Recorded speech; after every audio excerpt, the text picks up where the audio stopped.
Let's face it, flat characters make flat stories. If you want your story to stick to a child's mind, you've got to bring those characters to life. Whether the kids are relating to something as silly as a talking marker in your story, or as adorable as a singing hedgehog who learns a valuable life lesson, I'm here today in this class to teach you how to develop unforgettable characters. I want to encourage you to start at the beginning of this playlist and go in order step by step, learning each lesson and beginning to apply it to your work. I really believe in doing, not just listening or watching. So that's why I've designed an extra resource, a downloadable, printable workbook called Picture Book Writing Exercises. This workbook is an affordable printable download that you can find at the links below. You can print it out and have it ready for the class. Every single exercise in the book corresponds to the free video here that you'll find on YouTube. Let's get on with the lesson. Welcome back to our lesson on character development. One of my favorite aspects of being a picture book creator. I love to develop a good character, and I get very attached to my characters and very proud of my characters. And so I hope that I can impart to you the same love and passion.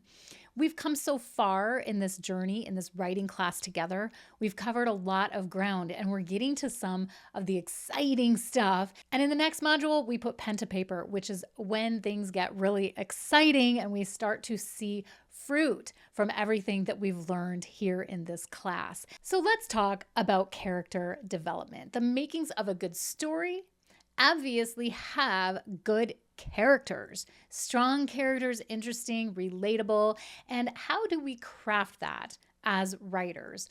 Well, the first thing we want to do is begin to look at a range of characters through children's literature and begin to understand what we love about those characters. So once again, I encourage you to study, to look around and really notice what more about characters in stories that you gravitate to. And then I want you to even play around with developing characters that may or may not end up in one of your manuscripts. What I want you to do is just kind of begin to invent characters and do some world building around them, whether or not a story unfolds from that character. When you are good and skilled at character development, you think about a lot more about that character and who the character really is, all of their experiences and emotions and what makes them who they are. You think about a lot more than what actually lands on the pages of that storybook. And in the next couple of lessons, as I teach to you character development and the world building of creating a vivid setting, I'm going to be teaching you how to expand on these things in a really big way so that the character's world and personality is big, but only a little sliver of it might actually land into the book. And so you're thinking to yourself, Mary Janelle, isn't this a little bit complicated of development for a short book, for perhaps a 1,000 word picture book? And I want to answer it this way. Yes, it might seem like a little bit of an overreach to do all of this world building for what might just be a very short, simple book. But I like to encourage authors that when you develop 75% more to the character and the environment than you'll ever show in the book, it's beneficial. Why? Because as a creator, you will know more about the character and setting than your audience ever will. Your depth of understanding into the character and their surroundings is going to create a continuity to your storytelling, but also it's going to solidify that story in a way that you know and understand the intricate details of the character's life and surroundings that your audience is only going to be able to imagine. But they're not going to be imagining more than you've already imagined because you're going to have taken it to such extreme magnitude, which is really a fun part of being the author of the story. So through the next couple lessons, I'm going to be encouraging you to be very thorough in your development of both the character and the environmental setting of the character. And you're going to just really build and be imaginative here and cover every little detail.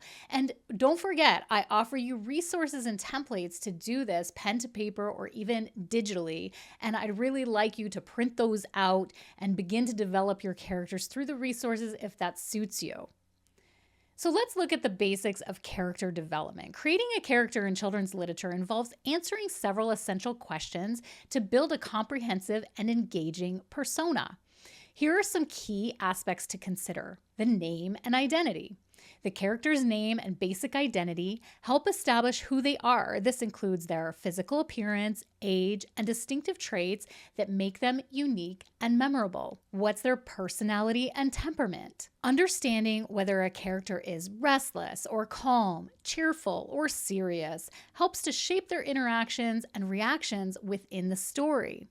What are their hobbies and interests? What the character likes to do in their free time can add depth to their personality and make them more relatable to young readers.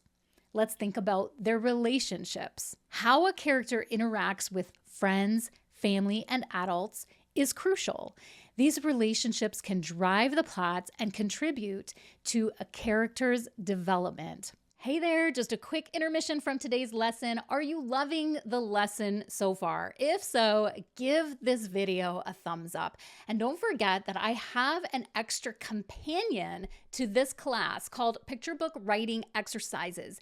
Every activity inside of this affordable, downloadable printable corresponds to a lesson here on this playlist to get you from just watching to doing. This is how we're going to really transform our skills together. So find that link below. Let's get on with the lesson. Let's think about their settings and environment. We're going to build more on the settings and environment in the next lesson. The character's home and surroundings play a significant role in shaping their experiences and adventures. All of these aspects of your character that I've just shared with you are really important that you would develop and even write out your character outline, whether you use one of my templates or you develop your own.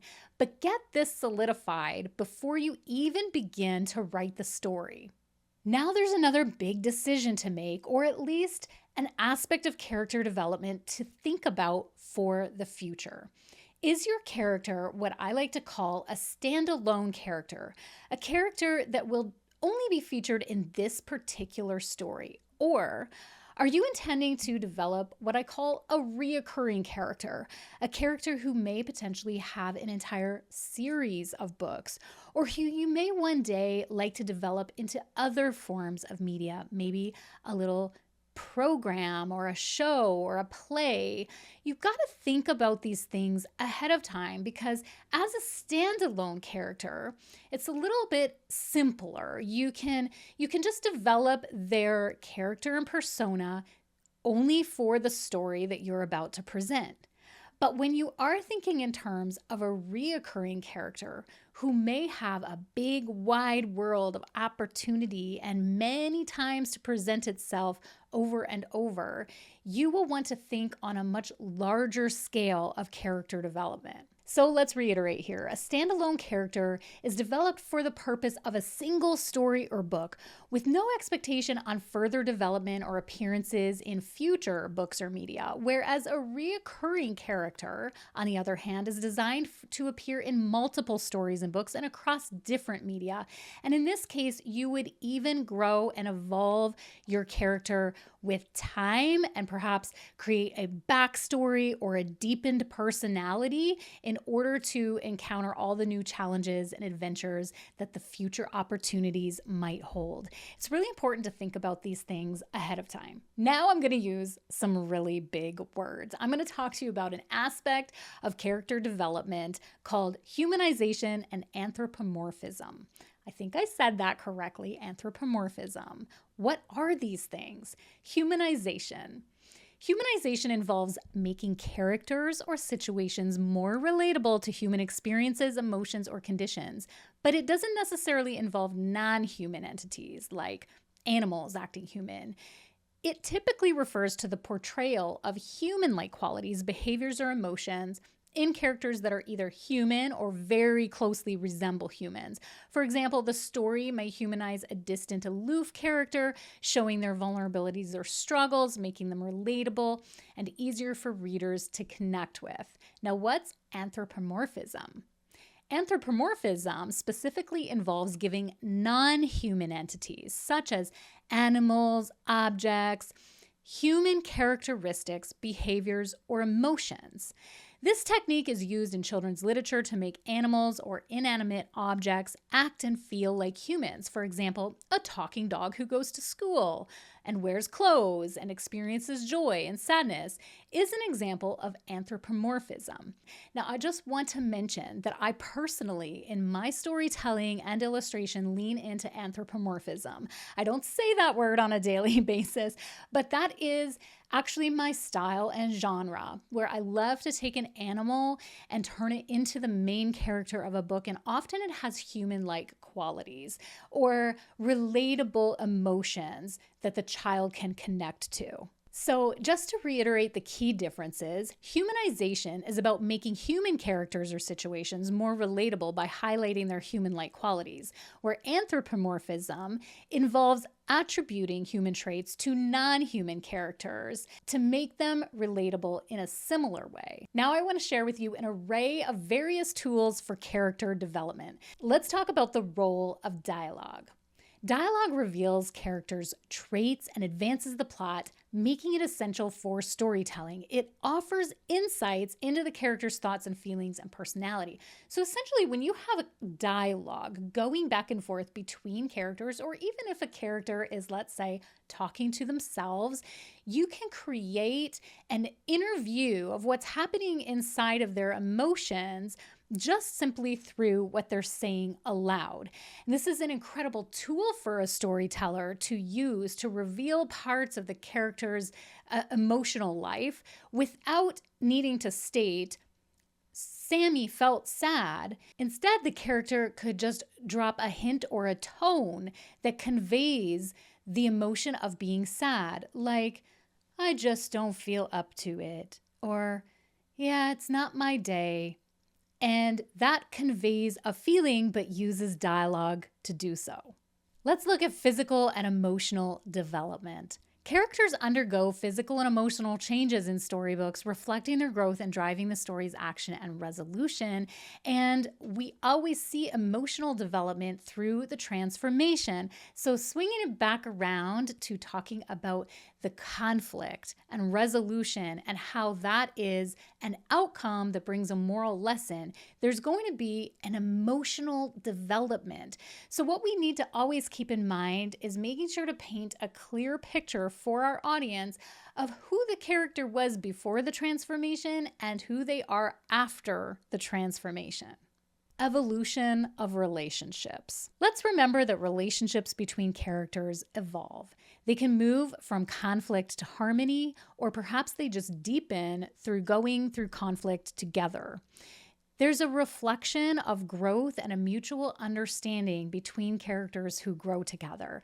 And it's often important to make sure that we're keeping our eye on that as we write between characters, that we see that they too have grown, that the main character has grown with its supporting characters, and somehow the relationship has had a nugget of truth and growth through the process of the story as well. Now that I've shared with you these gems on character development, I want to challenge you to print out the templates and resources that I have for you and get developing your character and have fun with it. It's one of the most rewarding aspects of writing picture books. Enjoy. See you in the next lesson.